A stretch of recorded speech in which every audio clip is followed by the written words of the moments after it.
अभी हम देखते हैं कि हर सोच विचार में और क्या पावर होती है।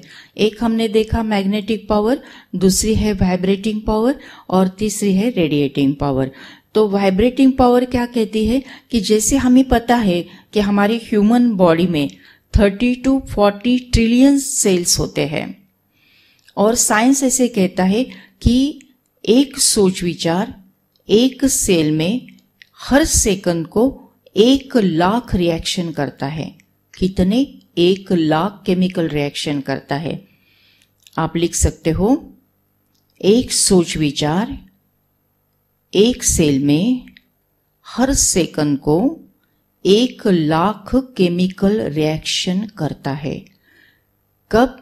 In normal state of mind, यानी जब मन शांत होता है तभी वो 1 लाख केमिकल रिएक्शन करता है।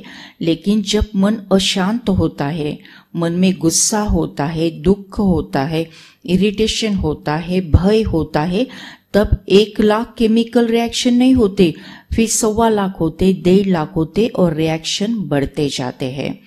तो इसमें क्या हो जाता है कि हमारे सेल में क्या कैपेसिटी है, माने जब 1 लाख केमिकल रिएक्शन होते हैं तो हमारे सेल में ये कैपेसिटी होती है कि 1 लाख केमिकल रिएक्शन का जो एंड प्रोडक्ट टॉक्सिन है वो बहकर जाता है, शरीर के बाहर फेंका जाता है और वापस ब्लड वेसल हमारी क्लीन और क्लियर होती है।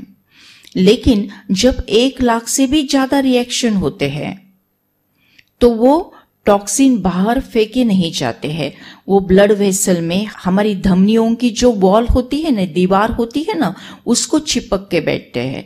और जैसी दीवार को वो चिपक के बैठते हैं तो दीवार की इलास्टिसिटी कम हो जाती है, वो दीवार रिजिड हो जाती है और फिर उसका जो फंक्शन है कॉन्ट्रैक्ट करना, रिलैक्स होना, वो फंक्शन भी क्या होता है, कमजोर हो जाता है। नंबर ऑफ केमिकल रिएक्शन बढ़ जाते हैं और जो एंड प्रोडक्ट है टॉक्सिन्स है वो धमनियों के अंदर जमा होते जाते हैं, उनकी मात्रा बढ़ते बढ़ते जाती है और एक समय फिर ब्लॉक निर्माण हो जाता है। यानी जब धमनियां हार्ट की हो, हृदय की हो, तब उनको हार्ट अटैक आ सकता है। जब ब्रेन की हो तो पैरालिसिस का अटैक आ सकता है, या शरीर की कौन सी भी धमनियों में ब्लॉकेज हो सकता है और उसके कारण जिसको वो ब्लड सप्लाई करती है उस एरिया में डिसीज हो सकता है, उस एरिया की बीमारी बढ़ जाती है।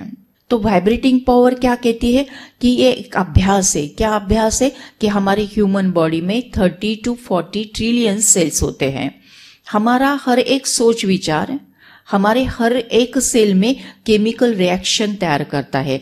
कितने? आप लिख सकते हो कि एक सोच विचार हर एक सेकंड को हर एक कोशिका में यानी सेल में 1 लाख केमिकल रिएक्शन करता है और जब हम शांत होते तो 1 लाख करता है। अगर हम भयभीत हो गए, दुखी हो गए तो केमिकल रिएक्शन बढ़ जाते हैं। यानी जब हमारे थॉट्स, हमारी सोच विचार नकारात्मक हो गए, टॉक्सिक हो गए, गुस्से वाले हो गए, भय और दुख के हो गए तो केमिकल रिएक्शन बढ़ जाती है। उससे जो निर्माण हुए टॉक्सिन्स है वो बहकर नहीं जाते, वो धमनियों के वॉल को चिपक के बैठते हैं और उसकी मात्रा जैसी जैसी बढ़ते जाती है तो वो ब्लॉकेज क्रिएट करते हैं। और जब ये धमनी, ब्लड वेसल, खून की नली जब हार्ट की होती है तो हार्ट में ब्लॉकेज आते हैं, जब ब्रेन की होती है तो ब्रेन में स्ट्रोक आता है, पैरालिसिस होता है, या किसी भी ऑर्गन को सप्लाई करने वाली धमनियां हो उसमें अगर ब्लॉकेज आ जाए तो पर्टिकुलर एरिया ऑर्गन क्या होता है, बीमार होता है, डिसीज यहाँ पर होता है। तो समझा ना कि हार्ट के ब्लॉकेज हो या हमारे शरीर में ब्लॉकेज हो कैसे निर्माण होते हैं। जब जब हमारे मन में निगेटिव विचार होते हैं, नकारात्मक विचार होते हैं, टॉक्सिक विचार होते हैं, तब तब ये ब्लॉकेज आने की संभावना बढ़ जाती है। तो हमारा फायदा किस में है? किस में है?